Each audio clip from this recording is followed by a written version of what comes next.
നിങ്ങൾക്ക് ക്രേവിങ്സ് തീർക്കാൻ വേണ്ടിയിട്ട് 69 രൂപയ്ക്ക് 2 പീസ് തരക്കേടില്ലാത്തൊരു ബ്രോസ്റ്റ് തന്നാലോ എന്ന വായോ ഗൈസ്. അതിൻ്റെ കൂടെ തന്നെ ഞാനൊരു മുന്തിരി സോഡയും ഓർഡർ ചെയ്തിട്ടുണ്ടായിരുന്നു കേട്ടോ. 69 രൂപയ്ക്ക് എന്ന് പറഞ്ഞപ്പോൾ ഞാനൊന്ന് കയറി നോക്കിയതാണ് എങ്ങനെയാണ് അതിൻ്റെ ടേസ്റ്റും കാര്യങ്ങളൊക്കെ അറിയേണ്ടത്. അത്യാവശ്യം തരക്കേടില്ലാത്ത 2 പീസ് കേട്ടോ. 69 രൂപയ്ക്ക് നമുക്ക് ക്രേവിങ്സ് ഒക്കെ വരില്ലേ. എല്ലാ പ്രാവശ്യം നമുക്ക് KFC പോയി കഴിക്കണം നിർബന്ധമില്ലല്ലോ, അല്ലെങ്കിൽ പറ്റണം നിർബന്ധമില്ലല്ലോ.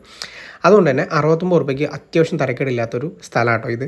എനിക്ക് നല്ല ഇഷ്ടപ്പെട്ടു. ഇവിടെ ഒരുപാട് വെറൈറ്റി സാധനങ്ങളും ഞാൻ കണ്ടു. ഒരുപാട് വെറൈറ്റി കോംബോ പാക്കുകളും കാര്യങ്ങളൊക്കെ കണ്ടു കേട്ടോ. റീസണബിൾ ആയിട്ട് പ്രൈസിൽ ചെറിയൊരു കുട്ടി എന്നാൽ ഇരിക്കാനും ഇതാക്കാനൊക്കെ ഒരുപാട് സ്ഥലങ്ങളും ഉള്ളൊരു ഷോപ്പ് കേട്ടോ. അപ്പോൾ നിങ്ങൾക്ക് ക്രേവിങ്സും കാര്യങ്ങളൊക്കെ വരികയാണ്, നിങ്ങൾ രാമനാട്ട സൈഡിലേക്ക്, അതായത് രാമനാട്ടിൽ നിന്ന് ഫറൂഖിലേക്കോ ഫറൂഖിൽ നിന്ന് രാമനാട്ട അല്ലെങ്കിൽ കോഴിക്കോട് ഭാഗത്തേക്ക് പോവുകയാണെങ്കിൽ നിങ്ങൾക്ക് യൂസ് ചെയ്യാൻ പറ്റിയ ബെസ്റ്റ് സ്പോട്ട് ഇതാണ് കേട്ടോ. 69 രൂപയ്ക്കാണ് ഇതിൻ്റെ ബേസിക് പ്രൈസും കാര്യങ്ങളൊക്കെ വരുന്നത്. നേരത്തെ കാണിച്ചല്ലോ, ഇതാണ് JFC എന്ന് പറഞ്ഞിട്ടുള്ള ഒരുപാട് ഇതിന് ഫ്രാഞ്ചൈസിയും കാര്യങ്ങളൊക്കെ ഉണ്ട്. അപ്പോൾ ഇത് രാമനാട്ടുള്ള സ്ഥലത്താണ്, പമ്പിൻ്റെ നേരെ ഓപ്പോസിറ്റ് ആയിട്ട് വരും കേട്ടോ. അപ്പോൾ thank you for watching. Subscribe മറക്കരുത്.